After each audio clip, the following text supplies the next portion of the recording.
नमस्कार, सार्वमंथन न्यूज महाराष्ट्रमध्ये आपलं स्वागत. पाहुयात आजची सविस्तर बातमी. भाऊ, कुंभमेळ्याच्या पार्श्वभूमीवरती तपोवनमधील असंख्य म्हणजे हजारो वृक्षतोड होणार आहे. आज शिवसेनेच्या वतीने एक आंदोलन करण्यात आले. झाडं तोडावे का नाही तोडावे आणि त्यांची भूमिका काय आहे? नाही, कुंभमेळ्यासाठी इतक्या मोठ्या जागेत म्हणजे झाडांचं वृक्ष तोडणं, मला वाटते त्या झाडांशी अनेकांशी आस्था जोडलेली आहे, अनेकांची भावना त्या ठिकाणची आहे आणि म्हणून आस्थेचा भावनेचा विचार केला गेला पाहिजे. आणि एकीकडे आपण दिवसेंदिवस विकास करतो, विकास करताना जंगलाचा ऱ्हास करतो आणि त्याच्यामुळे पर्यावरणाचा धोका निर्माण झालेला आहे. ग्लोबल वॉर्मिंगचा प्रॉब्लेम मोठ्या प्रमाणात उभा राहिला आहे. तर आणि त्याच्यामुळे शिवसेना ही जनतेच्या सोबत त्या ठिकाणी उभी आहे आणि म्हणजे आम्ही पण शिवसेनेचं जे भूमिका ती असेल तर तीच भूमिका आमची पण त्या ठिकाणची असेल. देवाभाऊमय आहे, पण इतर पक्षही देवाभाऊंच्या इशाऱ्यावर जातात असं मंगल प्रसाद लोढा साहेबांनी सांगितलं की भारतीय जनता पक्ष तर देवाभाऊचा आहे, त्याच्यामध्ये काही नाकारता येत नाही, परंतु सगळेच पक्ष देवाभाऊ चालवतात हे सगळं 100% खोटं आहे.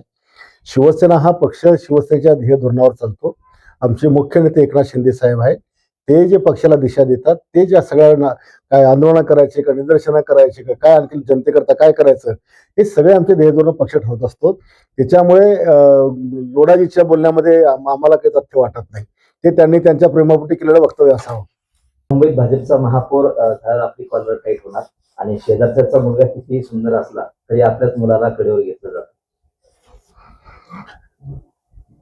त्यांनी मुंबई महापौर पदी भाजपचा बसावा.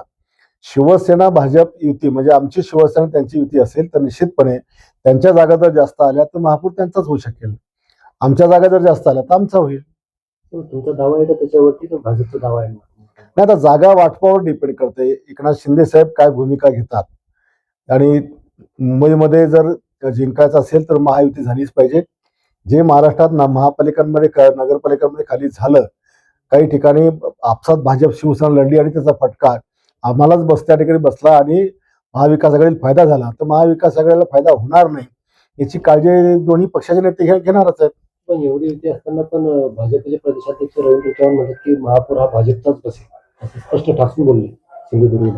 आता जास्त जागा ते लढणार असल्यामुळे ते ठामपणे सांगू शकतात. आपला दावा राहील का मग? आता आमच्या जागा आम्ही किती लढवतोय, कारण अद्यापर्यंत तर काही आपला शिवसेनेचा महापौर होईल असं काही वक्तव्य आमच्या पक्षाच्या नेत्याकडून आलेलं नाहीये. पण जर समजा काही महायुती नाही झाली तर मग आम्ही पण आमचा महापौर करू.